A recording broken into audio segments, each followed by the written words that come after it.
Hey there, folks. I'm Matt Hansen, And I'm John Johnson. and you're listening to Planes, Trains, and Comic Books, the podcast where we discuss favorites we've reread, both classic and new comics we want to read, and everything else in between. And here's the comic we picked this week. Hey there, everybody. Welcome back to another episode of Planes, Trains, and Comic Books. Today, we are actually in tune with pop culture for once. we are doing the book Sweet Tooth, the first book of it, which you might know is a Netflix series that just aired on Friday this last week. So, or this week. I guess it's still the same week. Yeah, depending on when you're listening to this. Well, yeah. We're recording We're doing this. It came out on Sunday. We're recording it on Saturday, and the show came out on Friday. Yeah. So, Robert Downey Jr. is like, it's the best thing ever that I made because he produced it. And he keeps posting that it's certified fresh from everybody, 100% likes and everything. I wonder how many comics this is going to sell, personally, but we'll see. Also, just in time for that release, which this never happens either, Vertigo, or DC, actually put out the omnibus of the 40-issue run of Sweet Tooth this week. Coincidence? Which it never fucking happens. I've never seen a comic company. If you went to go see Endgame and you were like, hey, maybe I want to read about Thanos. Well, guess what? All that's been out of print for 10 years. So if you want to buy it, you got to buy the $600 trade paperback or whatever on Amazon. So comic companies notorious for being fucking idiots with their marketing and not like timing their... You like Guardians of the Galaxy? Well, guess what? All that's been out of print for at least 10 years. So, and especially the runs that it's about, like, oh yeah, no, that's completely out of print. Good luck. Yeah. Yeah. So good luck finding the back issues too. So like if you wanted to try to find the comic books of them. So this book... Miraculously, and it's a miracle. I don't know if this book deserved it necessarily, they're but changing their ways. This is their fresh. This is the one. This is the one they decided to have Sweet Tooth. I guess. I mean, this is why I was going to do a thing with Jupiter's Legacy, but then the book I read had nothing to do with the TV show, and then it confused me, and then I got confused, and I was just like, "Fuck it, I'm not doing it." Like, so like that was. I remember us talking about when Jupiter's Legacy came out. I was like, oh, yeah, I'm going to do this. And then I read the first book, and I'm like, I just wasted like an hour on this book that has nothing to do with this show. Because it's all the backstory, right? It's the backstory. The way they did Jupiter's Legacy, and I know this is a Sweet Tooth podcast, but we're going to talk about this for a second. The way they did Jupiter's Legacy trades is they released them out of order from their coming out. So I think it came out as Jupiter's Legacy and Jupiter's Circle. And those things might have been concurrent. One of them, Jupiter's Circle, is the 50s version of the heroes. The story that's boring and no one gives a fuck about. Or at least I didn't like it. I was like, I don't understand why this is even a show. And then apparently Jupiter's Legacy, which is what the show's named after, and came out maybe concurrently or first. And that was what the show's about. Now, they called the books different things when they came out in issues.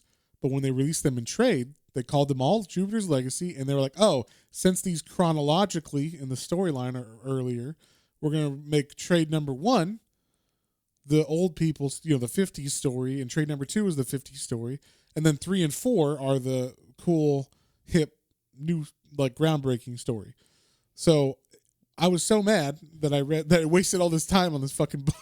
I was like, fuck it. And then, it got canceled anyway, so who cares? Yeah. Now the show I saw that. They were like, they didn't officially say it was canceled. They were just like, no, they said we're not renewing a second they season. released the actors from their contracts. Yeah. So, and then what'll happen is they'll get like a ground following, Yeah, and they'll be like 5 years later. Uncancel, and then they'll have to come do it back again. Yeah, it'll be like the Snyder Cut. Or like, Arrested Development or Family Guy, all those old school versions of that. Yeah. Before social media. Before you could be like an asshole and be like, I demand you put what I want on my TV. Yes. I want to see my vision head, or my I demand you head take visions this in my show TV. off because I had to watch it. Did you have to watch it? No, you could change a channel. Yeah, either one.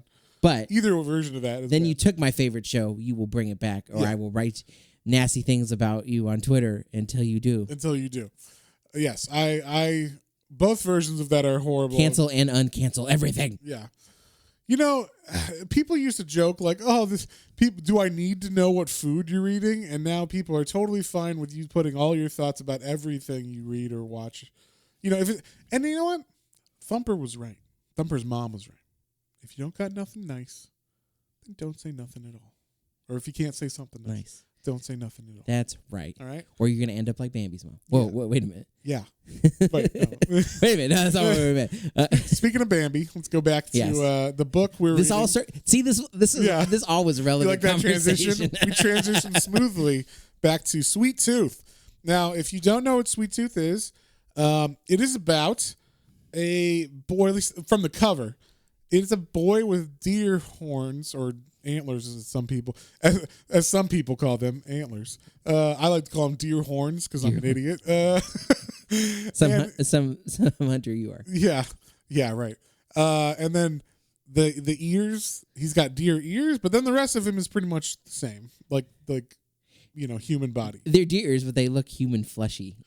Yes, they're not furry like deers. Yeah, they're weird. But so yeah, that's the cover of this, and you're like, okay, that seems odd, but John just told me a possible origin for this, at least this concept of this boy.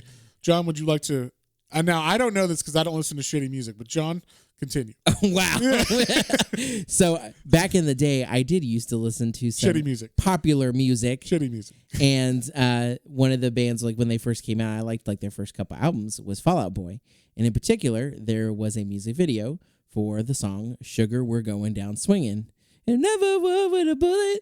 But anyway, we don't need your serenade. So anyway, in that song, like the main character in that song in the music video is a young teenage boy with deer antlers. With deer horns. And so when Matt said we were reading this, and I didn't know anything about this, and I knew there was a show coming, but I hadn't watched a trailer yet. So when I saw the image, I was like, oh, I wonder who got the idea from who. And Matt was like, what? And so I looked it up. That song came out, and that music video came out several years before this comic came out. Right. Now, and Jeff Lemire was asked this. Right? Yes, and so I specifically looked this up because I was like, "There's no way." And actually, according to Jeff Lemire, we'll put this on record. So there's a pop culture news website, Refinery 29 articles by Ariana Romero. She reached out to him because she also thought this was a weird coincidence. Right. And Lemire confirmed the images from Sugar We're Going Down Swinging, quote, were not an inspiration, end quote. And he had not seen the images from the video. And he doesn't even know who Fall Out Boy is. And he doesn't, he didn't say it. He said he didn't listen to them. Oh, okay. So there you go. Official from the horse's mouth, or from the deer boy's mouth, deer boy man mouth is himself. From the buck's mouth. There you go. Jeff Lemire says there is no connection to Fall Out Boy, so we can put that one to rest. There's definitely... I don't believe that at all. I'm like, okay, so he is my age... And unlike me, who was like, if it's not Metallica or Tool, fuck him. And someone who listened to, and he's a hipster, figuring himself out, yeah. Figuring himself out like me. They're like, oh, I'm gonna check out all this music and see what it's about because I listen to Tool too. But I was like, no, what's this, John, Fall Out Boy? You don't need to figure yourself out with Fall Out Boy. All right, no one needs to hear that. And I'm just joking, but also serious. But but yeah, so. I kind of don't believe him because he's a hipster-ish kind of guy, and he's probably too cool for school now to admit that. But I could see him at least see the image from the music video and go like, I'm a writer. I'm going to remember that in my head, when I come up with a comic in 4 years. We need an in-depth. Jeff, if you're out there listening, come on this podcast. No, we literally just called him a liar. I don't think he's going to come. No, well, we want to set the record straight. I believe it. Matt doesn't. Which one of us is right? Come on the podcast. We already have his thought. You just read the quote from him. That's what the quote said, but it wasn't a hard... Was he misquoted? It may be. It wasn't in... In no certain words did I ever see that music video. Exactly. I don't know what there's to misunderstand there, but... Because, that's true, because this article's from like a month ago, too. Yeah. So, or real recent. He would have put on Twitter that article's ridiculous. I love How dare they say that? Yeah. Anyway, defamation. But yeah, so it's a little controversy. We'll throw in there just in case, just to make it more salacious. But yeah, so Sweet Tooth, the deer boy. Sweet Tooth, the deer boy, the boy deer. Oh dear. Now, what did you think this comic was going to be about, John? Now, I will say I had already read this. I read this when it came out because it started coming out in 2008 or 9 when I was working in the comic book store. I maybe bought the first 6 or 10 issues. Then I went to school, ran out of money, stopped being able to afford comics, then came back after it finished in like 2013, and then I read the whole series because it's only 40 issues long. And I was like, it's pretty good. Like, it's not amazing. I didn't think the whole, as like a whole series, the 40 issues. But I did think it was like a cool idea, fun. It's a good read. Like, I wouldn't say it's groundbreakingly amazing, but it's also a fun read. So that's why I would say if you want to read it, go buy the fucking omnibus, because the omnibus is like probably on Amazon. It's like $30 or something. You get 40 issues for $30 or $40 or whatever. So it's like $1 an issue. That's cheaper than you're ever going to find it in other trades or back issues. So, but for sure, I at least knew what this was when the show was going to come out. What did you think this was about, or what did you think of when you, other than the Fall Out Boy song, when you saw this?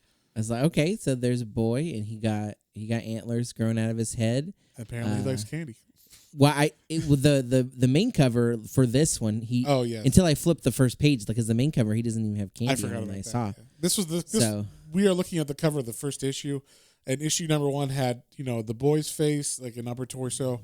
He's got antlers, he's got deer ears, and then he's also got a candy bar. So it said Sweet Tooth on top. So I didn't even know. Obviously, a hybrid. I was like, did his dad do a deer when he was hunting one day, or vice versa, or right. what?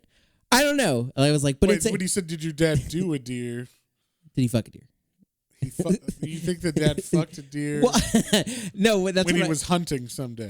I don't know. That's what I was. And then kept it around for 4 months or whatever their gestation period is. and then this weird thing happened. Well, I don't know, or if maybe it was it's like Alien, where the deer like put an embryo inside him chest. That's what I said. Maybe it was the other way. Maybe the deer, fucked him. Anyway, I'll take the boy. Yeah. Anyway, so yeah, I honestly, that to put it in shorter terms, yeah, I had no idea what to colloquial expect. terms. Yeah. All right. Well, that's interesting. Yeah, because it is like you don't know. I mean, the cover doesn't really give you anything other than the boy with deer antlers. Or maybe it'll be like Splice or something. Like it's some weird great movie, sci-fi great movie mixture of human and animal hybrid. Yeah, we should also say Jeff Lemire is the writer and artist of this book. So he did, I don't know if he did the whole art for the whole book, but he definitely, he's the only creator on this book other than the colorist. So, and you didn't really like the art though, right? In this? I didn't hate it. It just wasn't like, I don't know. I guess it fits the story for sure, especially because, so we'll get into a little. So Sweet Tooth is kind of a backwoodsy character, obviously woods, because he's he's a deer boy and lives in the woods, but he also kind of he comes off with that to me as I was reading it, because the way his words were written, my daddy, like that little southern country draw kind of thing. So for that it fits. Like it kind of made me think of like southern backwoods kind of feel to it. So it fits that. I don't know. It's just not my favorite style overall. Oh, okay. I don't know. To me, it's just kind of sketchier. It's not like super detailed, but the detail that you need to see is there. Oh yeah. So I appreciate he's got a style, and you don't see too many people that write and draw their own stuff. So I give that to him like a clap. I give him a round of applause for that. But let's just get into it. The first issue starts with Sweet Tooth. He's having a dream about some man with cold eyes. It's chasing him, and he's scared, and he wakes up, and then you find out, oh my God, like this little deer boy lives with his dad in a cabin. They're sleeping in a bunk bed, so it's not a very big cabin, obviously. And the dad, seems odd. All right, I'll say that. The dad seems very odd because he's like, I hear him talking at night. He's always talking to God. He's always whispering, and then, he says sometimes God says stuff back or whatever, and he's sad at us, and and then sometimes God lets him talk to Mama. Yeah, and then he's like, the dad's like, oh, oh, please don't let them in. Please don't let them. Like, you're like, what the fuck is he talking about? And then he's like crying also. Like the dad is just terrified of whatever. So, and you don't really know what's going on. We just kind of see like at first the day to day of this kid who, they're setting up. Oh, he works or he lives in his cabin in the middle of the woods. He doesn't have a mom. Mama died. But him and his dad do the usual stuff. Getting firewood, all that kind of stuff. It's snowing at first in this, so we know it's like wintertime.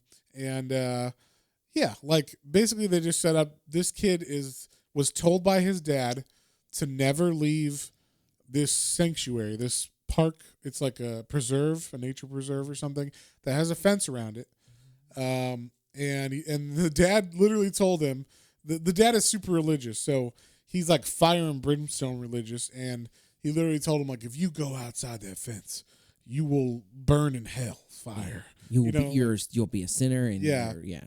So, and I thought this was interesting. We find it is in Nebraska, is where it says like there's like a sign. You could tell he's looking at he gets to the fence. He always looks outside of it, just seeing.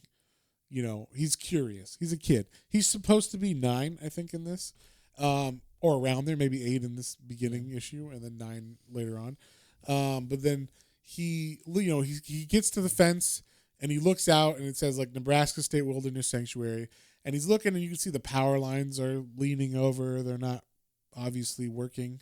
And then but he also finds a candy bar, which I thought was suspicious.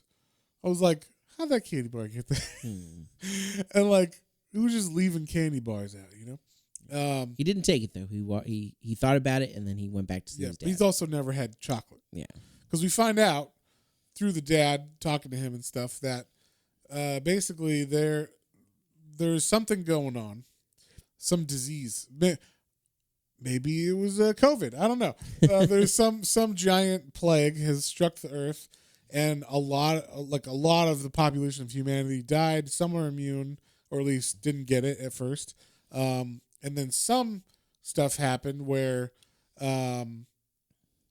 these hybrids were being born. So like we said, they call God made special kids, some with fur and tails or antlers. Yeah, and so and obviously in this, the dad's coughing and stuff, and he's bleeding from in his cough, so he's sick at the beginning of this issue or whatever. So and he's like, he tells Gus we gotta teach you everything so you can survive on your own, kind of thing. I do appreciate that. Gus has a slingshot. Oh, we should say the name of the kid is Gus, obviously. Yes. So, and that's also like a name that I only know one person named Gus that I've ever met in my whole life, and then other than that, this kid from this book is the only other person I know named Gus. So I always thought that was fun, or an interesting, is that like a name that he picked because it's kind of like a country-ish name or something, or I don't know. It's one of those things I thought about. Gus the mouse. That's true too. But yeah, so but he's got like a slingshot, and he's always like shooting it at like a stick person he made. He's always like, "Get out, sinner!" He's got like.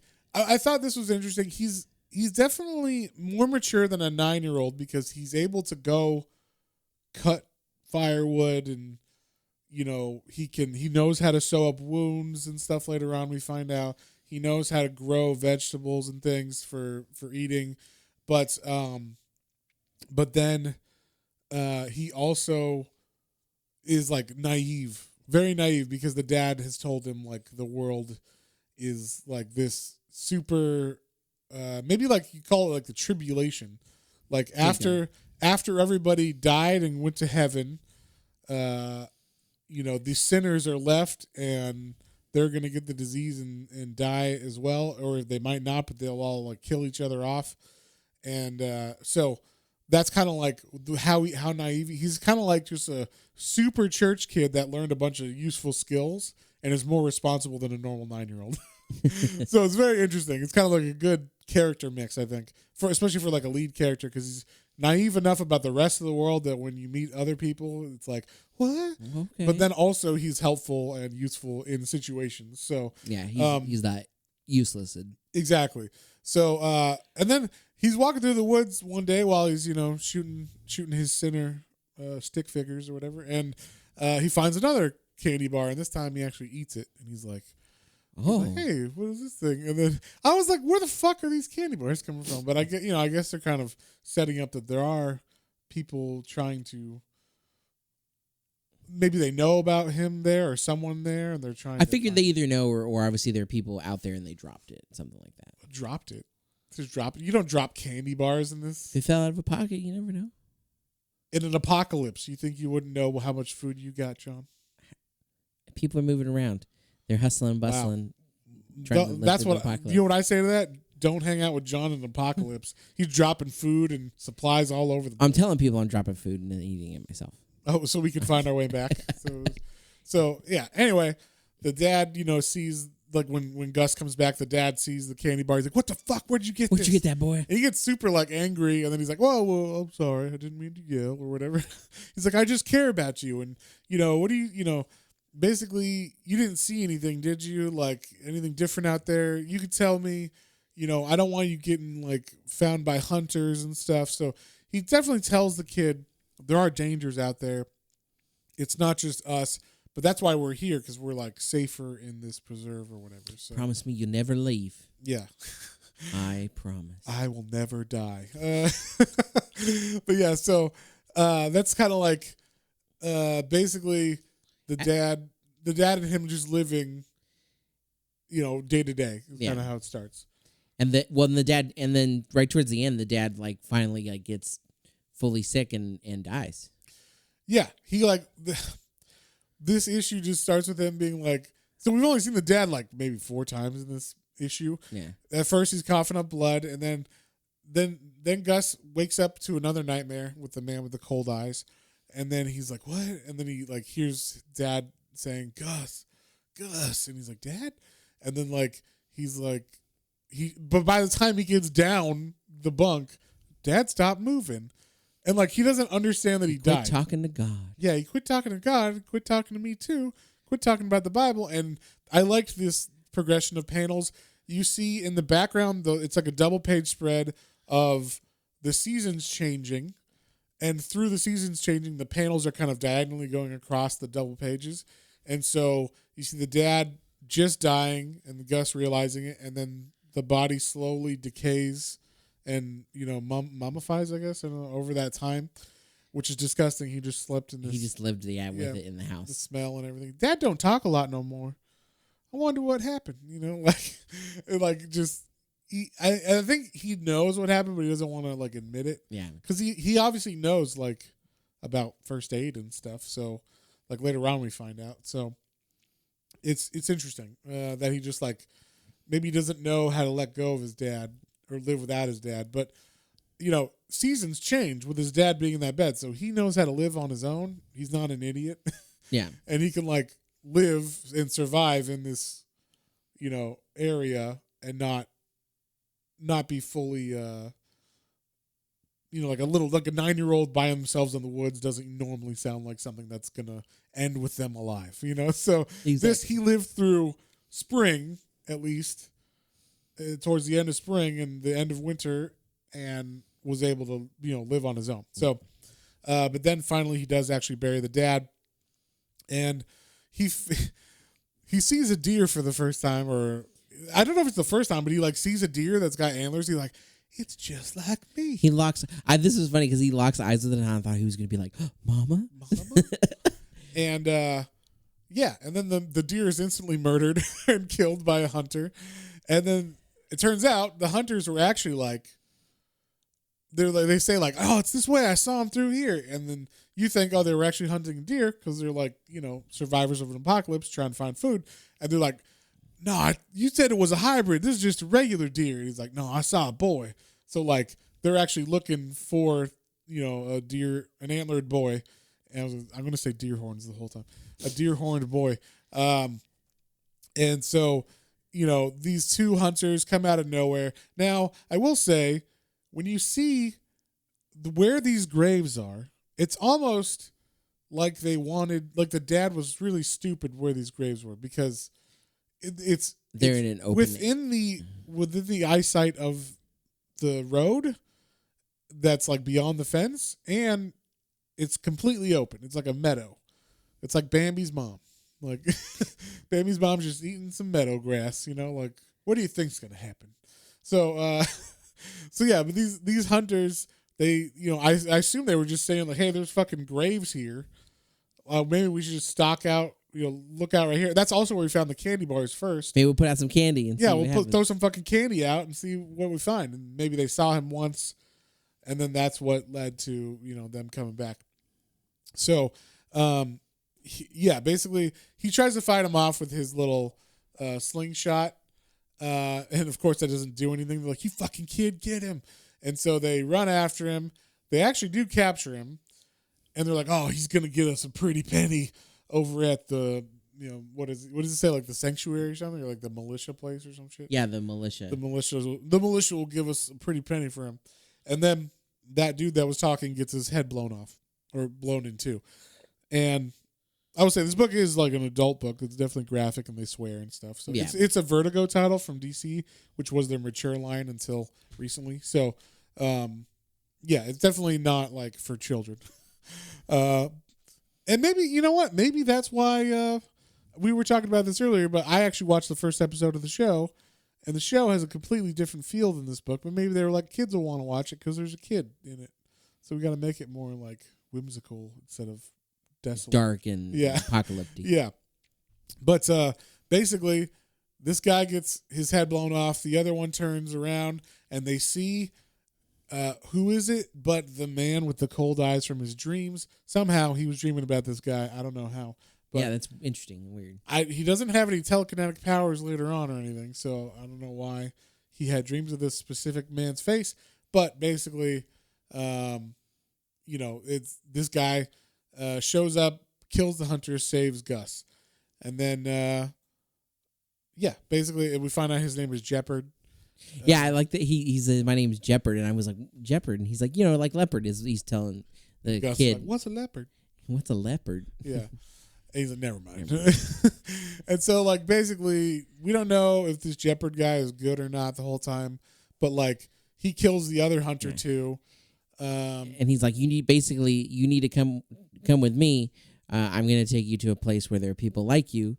Yeah, he says it's like a sanctuary. Yeah, it's the preserve. The preserve, there you go. Yeah. So, and then, like, he runs away. Jeopard finds the cabin. He tries to hide. Gus tries to hide, but Jeopard finds him and pulls him out. And it's like, look, you have to come with me or not. Basically we find out, he gives a little back history to Jeopard, like what the fuck happened. And then, like, he also tells him what happened for the reader. Like, Jeopard says, because the kid's like, what are you talking about? They've gone to heaven. He's like, oh, they had the plague. And he's like, what plague? So, like, the kid didn't really know what happened before because the dad just said, God killed everybody in the apocalypse, and now we're left, And this is where we get an interesting note, because he said the plague happened 7 years ago, but Gus tells him I'm 9. He's 9. And he's like, well, that doesn't make sense. That can't be true. Yeah, your dad must have told you, because you guys didn't show up until after the plague. Right. So maybe he's the first one. Yeah. Maybe he was the bringer of the plague. It's his fault. It's all Gus's fault. Yep. That's all Sweet Tooth's fault. But basically, Jeopard goes around the cabin, looks for supplies, is like, hey, you need to come with me. And then, like, the kid's like, no, I don't want to. And he's like, fine, fuck off then. So then he, like, Jeopard leaves, and then when he's about to leave, we get Sweet Tooth being like, oh, I'll come. There's nothing else here for me, kind of thing. I don't want to be alone anymore. So he goes with Jeopard, and they go on the road to go, find the sanctuary or whatever. On the road, obviously, it's a very post-apocalyptic world. Now, I will say there's not too much, like, they don't go through cities or anything, but it's kind of like if they're in the middle of nowhere in Nebraska. So there's like a gas station every 80 miles or something like that.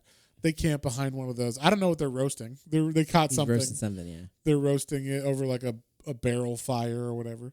And like we find out, oh, Gus is a vegetarian because he's like, oh, you want some of this? He's like, I don't eat animals or whatever because that's gross or something. And he's like, oh, okay, what'd you eat in the cabin? He's like, oh, we grew our own stuff. We like only ate plants and whatnot. And then that's where you find out, okay, he knows how to grow stuff. He, is he's not just an incompetent kid, obviously. So, yeah. And then like, so the guy gives him a candy bar, and it happens to be the same kind of candy bar that from before. It's a Crunch bar, by the way. And he kind of gobbles it down. This is where the sweet tooth comes in, and he's like, oh, okay, so you do like something. So it's like, you got a sweet tooth, huh? Yeah. Then he starts calling him Sweet Tooth. Jeopard starts calling him Sweet Tooth after that. Like he says, like, sleep tight, Sweet Tooth. So, and then he's like, hey, he gave me a nickname. Yeah, nickname. So that must mean he likes me. Yeah. And then Gus wakes up, and there's like all these crazy guys with their shirts off. Like we're talking like they look like guys from Mad Max. This definitely looks like Mad Max, but they're all wearing animal style masks. Like kind of like tribal animal masks. Yes. Like they broke into a museum or something. Exactly, yeah. Like the from but like from a Black bad Panther. TV show or something. Yeah. Or like, I guess Black Panther, but I was thinking like even worse, like because those are probably more realistic. There's like the Buffy the Vampire Slayer episode where they have like weird tribal masks or something like that, where it's like some shitty made ones. Yeah.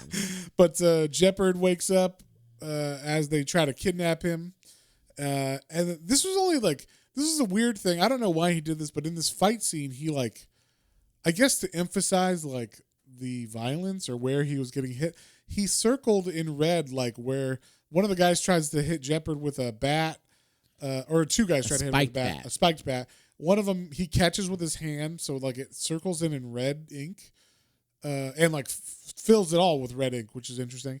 And then like another guy hits him in the side, like in the chest, right under the armpit with another bat that has spikes on it as well.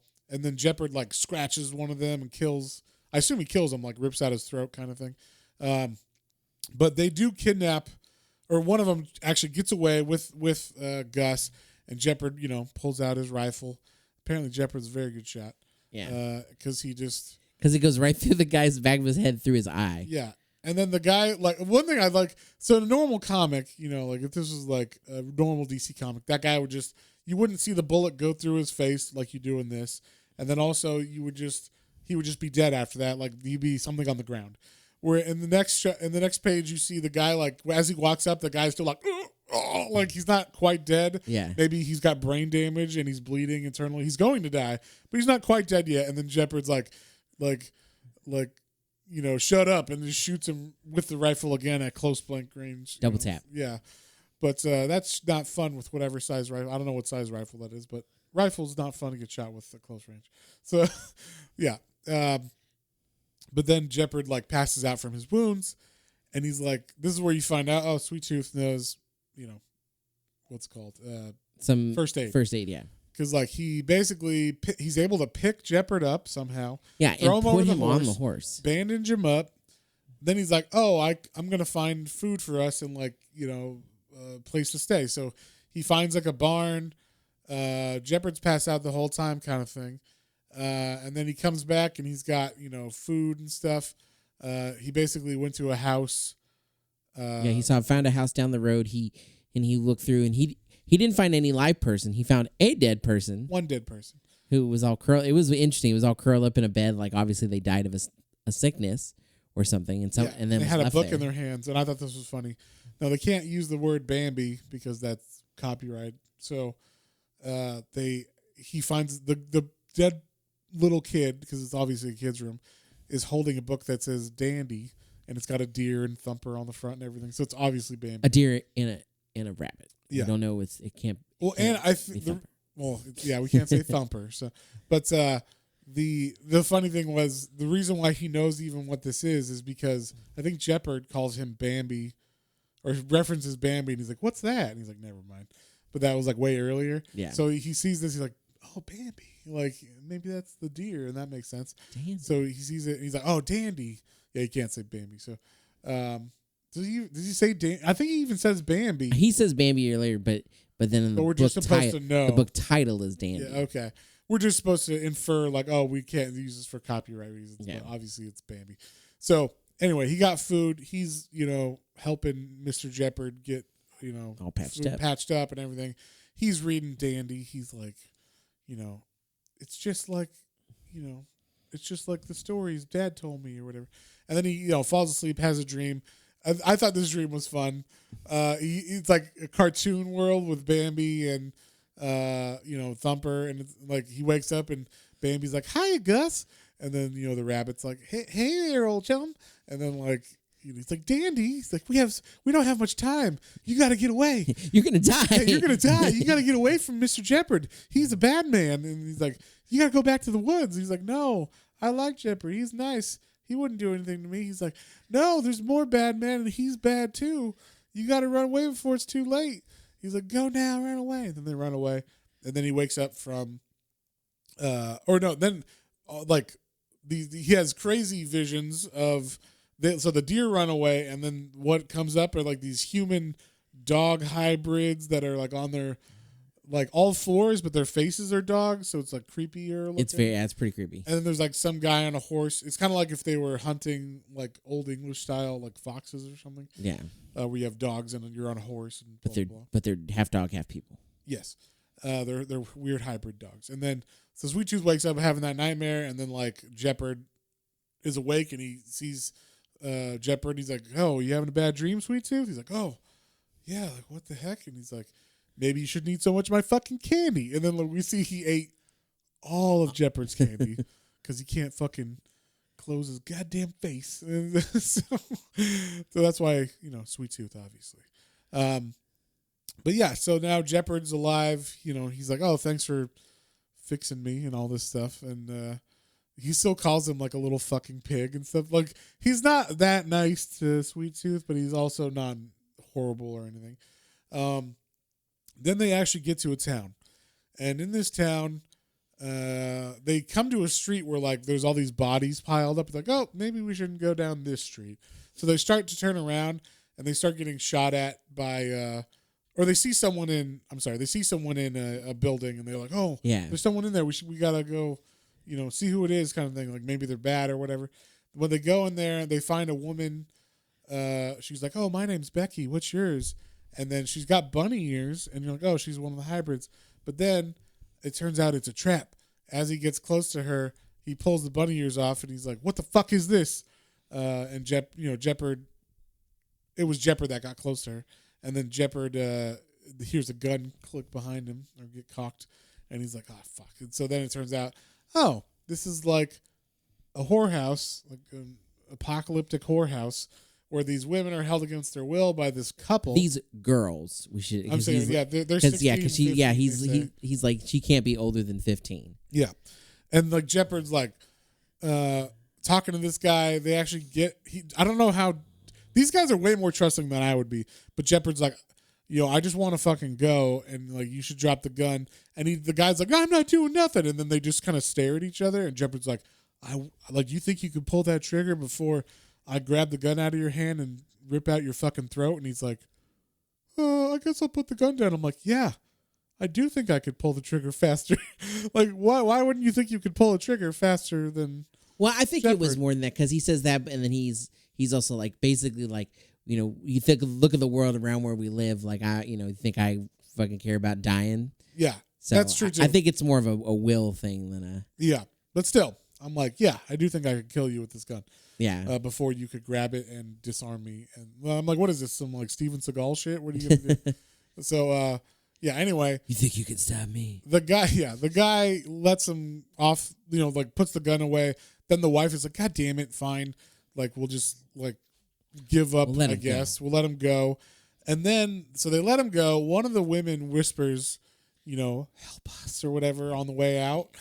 And then like, oh, and also, because the one girl, they were like, the guy asked where they were headed, and Sweet Tooth spits out like, "Oh, we're going to the preserve," and one of the girls is like, "That's a myth. That's not a real thing, because it's important. It's the first time." And he's like, "What?" And they're like, "Oh, nothing." And so like, "Okay, you guys can go." Yeah, and then so as they're leaving, one of the girls is like, "Please, help us or whatever. And then like they're walking and Gus is like, but Mr. Jeopard, them ladies. And he's like, keep moving. Then you hear a slap.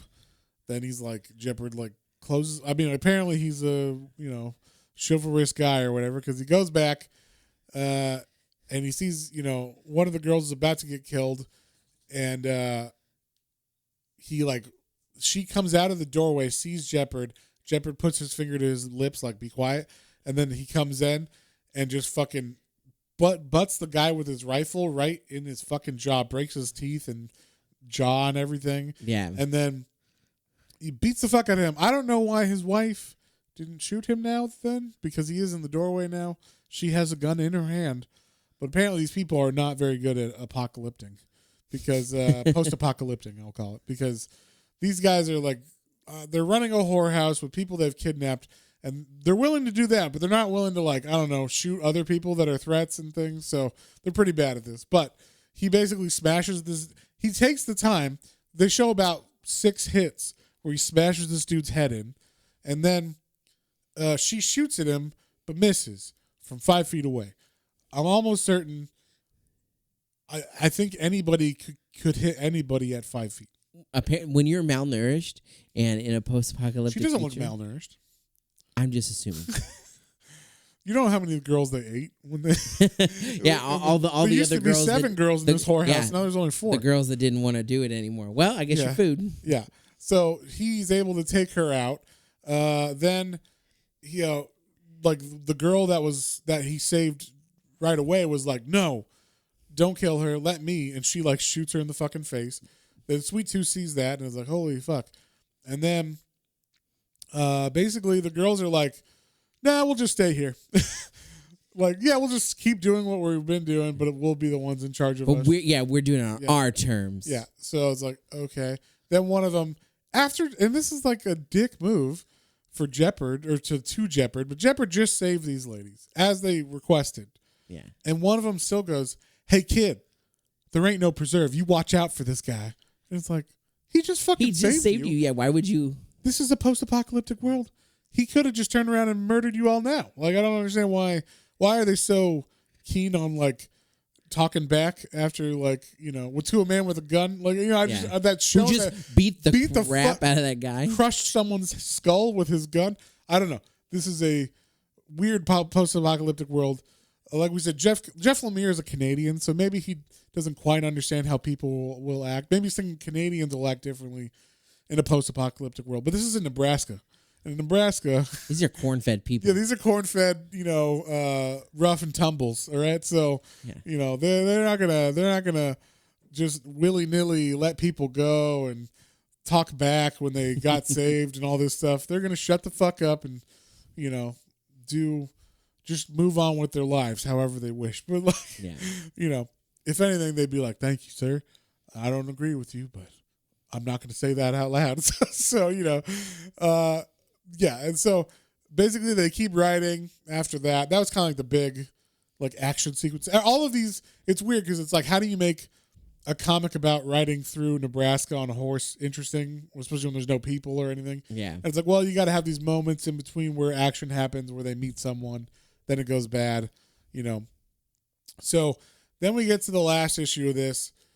This is the only part I was kind of like, this is a weird like concept, but apparently to get to this preserve, they have to, like, there's an area, I guess it's like a bottleneck maybe. I don't know if there's mountains somewhere that meets in Nebraska. Well, no, they've gone through because they get to an area in Colorado. Oh, is that okay? So maybe they're like at fucking Donner Pass or some shit. I don't know. And they're like, but there's like a pinch point that they need to get through, and they can't get through there without riding really fast and just balls to the wall getting through. But because there's like all these people with buses and guns, they've blocked the way. And basically this is like I think they're just kind of like troll tolls or toll trolls. Because they're like, either they kill you and take your shit if you run into them, or they just wait for you to get there and say like, hey, what do you got? You can come through. Maybe, I don't know. Probably something like that, yeah. They don't really explain what they're there other than they start shooting as he like is riding at them full run with their full sprint with his horse. And I gotta say, Jeopard is one fantastic shot. He shoots a lot of these people in the head with a handgun on a horse. On a horse. What, like riding towards them, but so not on top of them with a handgun. Yeah, and they miss frequently. I mean, all you got to do is shoot the horse, right? And you got him. So they don't think like that. They just completely miss him multiple times while he's mowing down these people.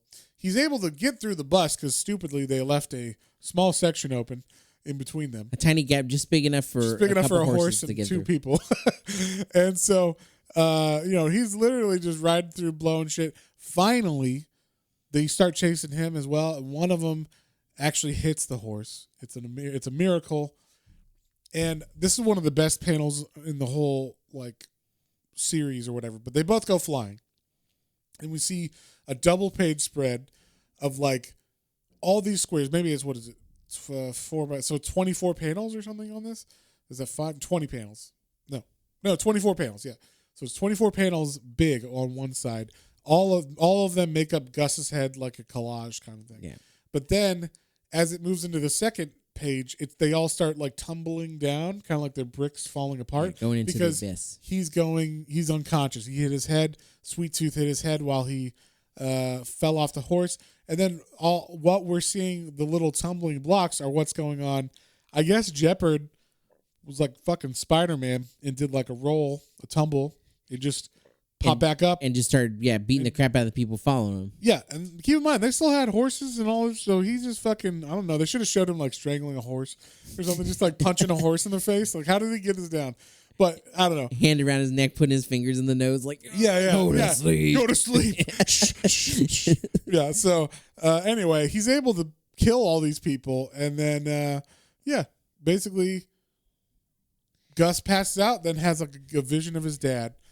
And his dad this is creepy as hell. It is very creepy. Gus is like, "Oh, Dad." And he's like, "Oh, Gussie, you came home." And he's back where the graves are. And the dad's sitting by the grave, but the grave of him is unburied. And he looks normal. He looks young in this as he's sitting down. He's like, "Am I in heaven?" He's like, "No, you're not in heaven, but, you're so big. You're growing up and all this stuff."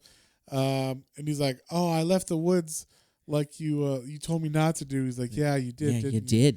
Didn't you?" He's like, "So how is it out there?" He's like, "It's different than I thought. It was different than you said it would be. It's scary, but there's no fire or whatever." And it's like, "You're wrong, son. Yeah. It's still full of fire and brimstone and hate and death." Then his face starts decaying and mummifying, falling off of his the actual tissue starts falling off of his face. Yeah. And decaying to his skeleton, and it is creepy as hell. Yeah, and then Gus is like, "No, Dad, Jeopard's nice. He's taking me someplace where there's other animal kids like me." And the dad's like, "I warned you, but it's too late. It's you've gone and sinned and disobeyed me and God. You disobeyed me and God, and now you're gonna have to pay for it."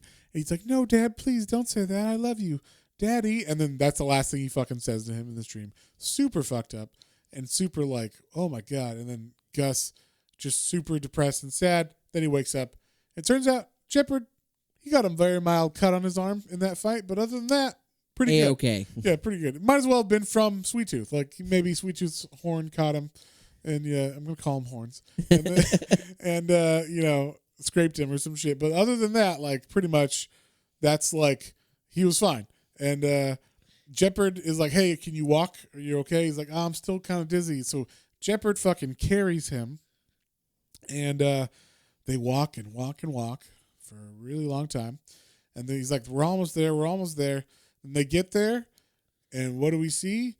He's like, "It's the preserve." And now, when you think preserve, I would think wilderness area. I would think maybe an outside wooden fence, right, with a gate, and then behind that, just woods and trees and just a beautiful place to stay. Now, I would say this looks more like Auschwitz or something. Yeah, that was at first I was like, "Oh, it's a prison camp." Yeah, it's. I mean, there's a guard tower, or several guard towers. Guard towers. There's looks like a dog, barbed wire fence that's 10 feet or 12 feet tall. There's definitely dogs and stuff. So, and then they walk up to it, and Sweet Tooth now is kind of like, maybe we shouldn't go here. Like, he's like, Mr. Jeopard. And, you know, the guards are like, oh, it's Jeopard. Cool. Like, we didn't think you would come back. We thought you'd be dead. It's been so long. And then he's like, call Abbott. Yeah, he's like, call Abbott. You know, I got something for him. And then Sweet Tooth's like, Mr. Jeopard, I don't like it here. And then Abbott comes and says, like, oh, yeah, I thought you were dead. And then Sweet Tooth keeps saying, like, oh, I want to go home. But they're like, he's ignoring him now. And then Abbott realizes, oh, there's like a hybrid. He's like, oh, hey, well, what do we have here? How old are you? And he's like, you know, Jeopard says, oh, he says he's 9. And then basically he's like, well, that's not possible, but we'll take him anyway. No worries. And then Jeopard's like, we had a deal, Abbott. And he's like, oh, yeah, give him his payment. And he's like, and put the little freak in the truck and bring him to the kennels. So they're taking Sweet Tooth into the kennels. Yeah. Oh, my God. They take Sweet Tooth against his will. He's like, Mr. Jeopard, what's happening? And basically they give him his payment, which is just a duffel bag. Yeah, they throw a big duffel bag down. We assume it's money or something. Yeah, and then he's like crying. Sweet Tooth is crying. He's like, Mr. Jeopard, help me, please. As these men pull him away, and Jeopard, you can see it's affecting him. He closes his eyes, and you know he's got a little, you know, like, I'm a bad person. Like, but why did I do this? And then he opens his eyes, and he's got that cold look. That is the first panel of the first issue where his dream is the man with cold eyes. The gates close, Jeopard walks away, and Sweet Tooth is taken to the kennels. And that's it. So that is the end of this story arc. Leaves it on a very good cliffhanger. Yeah. John, do you want to know what's in that bag? Because I read. I do. Before you do, I'll say, just to we'll kind of give our. Oh yeah, we'll give our thoughts on this first. Yeah. So I liked it, and like I'm curious, but I'm probably not curious enough. Like I would be like, yeah, I want to read the rest of this. Like, I mean, I guess you said it's only 40, so maybe. Well, that's the thing.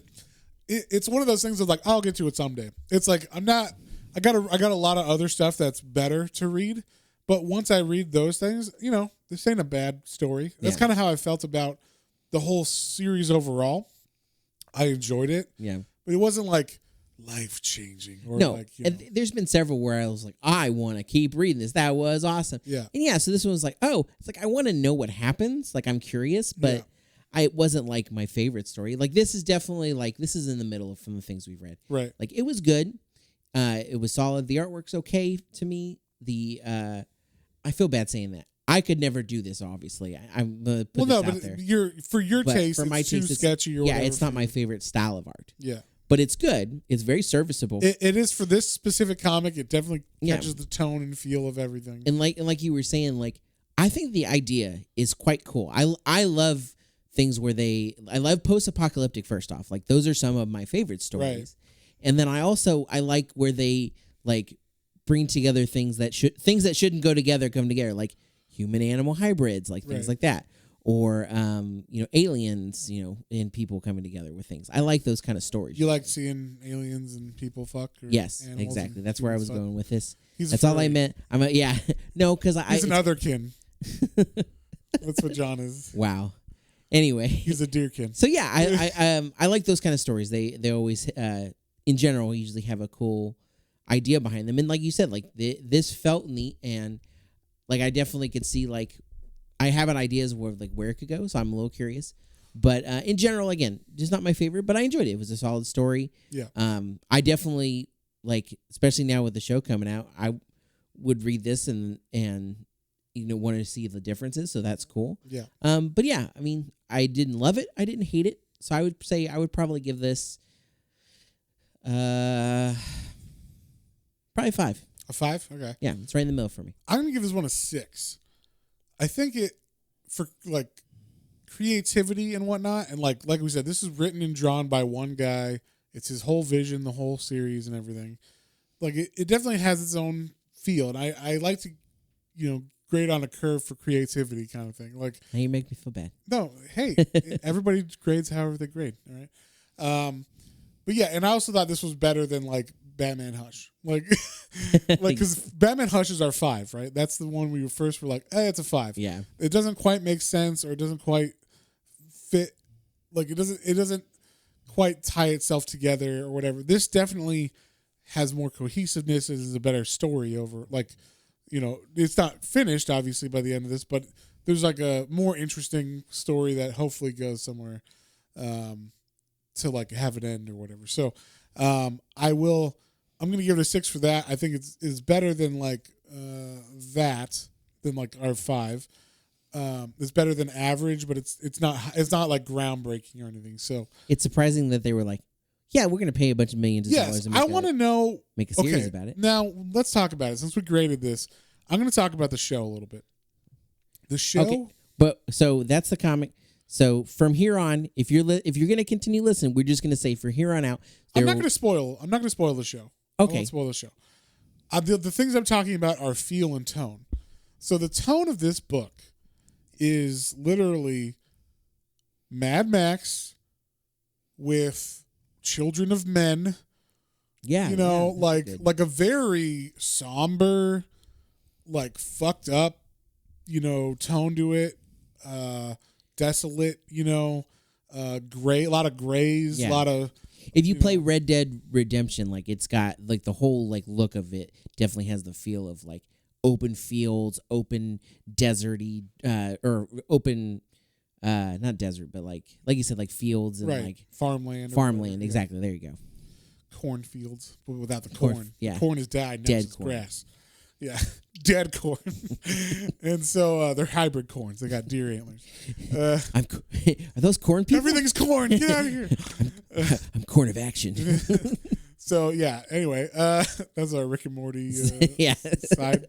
But yeah. So the comic is so, and like especially the dad in the comic is like fire, brimstone, old school preacher or whatever. Like he taught his kids the most like fucked up version of the Bible you could tell them, and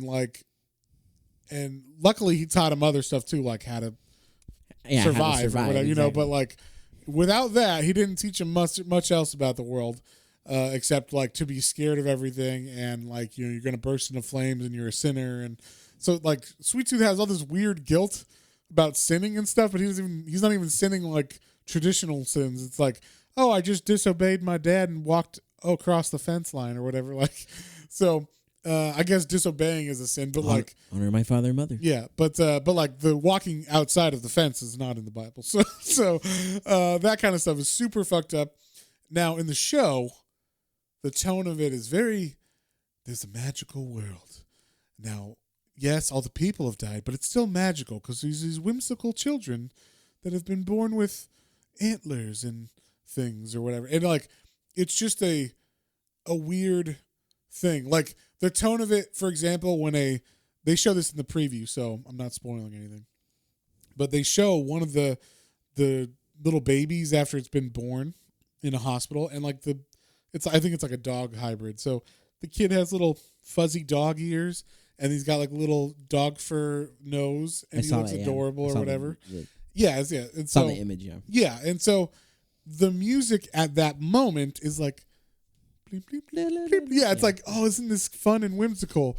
And I'm like, no, it should be like, dun, dun. Like, it should be like, and what the fuck is this thing? Like it should be. So stylistically, they went a different tone. They went a completely different tone than this. So my recommendation, if you haven't read this already, would be to watch the show, like or dislike it, whatever. And if you like or dislike it, still then go read the comic, because completely different feel, completely different ideas in the source material of like what kind of like what happens, how other people react in this world. Yeah. Like in this world in the comic, you only see horrible people and more horrible people. Like there's no like good people or like there's people like Jeopard who is okay, but he still gives fucking Sweet Tooth to these people. And then there's the people that he gives them to, so there's like levels of horribleness, but no one's a good person. Okay. And then in the show, there's like other people they meet and they're like, hey, what are you doing over here? You're crazy. Why don't you come eat some of my food? And it's like, hey, like what? Like if once again, these people aren't post-apocalyptic correctly. All right, like, and specifically in the show, this is like maybe Jeff Lemire hasn't seen all the post-apocalyptic stuff to be fair, we have watched a lot of post-apocalyptic stuff, and maybe he just doesn't think it would be as hardcore as that stuff. Maybe he didn't want it to be as hardcore as that. Maybe he thinks people don't know how to shoot as good as other people or whatever. But I don't know. But there's not as many guns in Canada. Once again, he's Canadian, so maybe he's just nicer in general. So he's got a better outlook about people. And Jeopard is American, but maybe these other guys that can't shoot, they're from Canada, and they're like, "Hey, what you doing, eh?" Okay, calm down now. You're gonna offend all of our Canadian listeners. I don't know, all 40 of them. Sorry about that. But yeah, what I'm saying is Canadians are nice. Right? Yes, in general. Maybe they don't know how to write post-apocalyptic fucked upness. They got. I'll tell you what. They got some of their own fucked upness. We just found out this week. They do, but they're still okay with it. They're still like, okay. Oh, we're real sorry about that. Yeah, oh, sorry about that. Dang it! No, now you got me doing it. I apologize sincerely. Yeah. If our accents offend you, we're sorry. Don't worry, I do a way worse British one, which I've already done in this show before. So, but I will say, compare this to another English-speaking country, Australia, right? You got Mad Max. Now they know how to do post-apocalyptic. They know how to post-apocalyptic. Yeah. Welcome to Thunderdome. Yeah, exactly. And that's even more whimsical than this. That's true. That's later. I'll just say like. That whimsicalness is at least put in this, hey, we already saw people murder each other in a Thunderdome. Now they meet some kids who are naive. That's a little whimsical. Okay, whatever. But like you have Mad Max, what's the second? Road Warrior. That ain't whimsical at all. So like they know how to do post-apocalyptic in Australia because they're like, we're a bunch of prisoners, eh?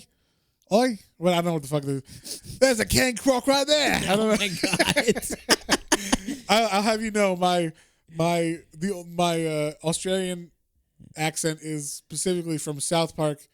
It's the South Park version of the Crocodile Hunter. So I do an impression of their impression of the Crocodile Hunter, which is already overly exaggerated. Yeah, they all are. I apologize. R.I.P. Steve Irwin. Yeah, we miss you.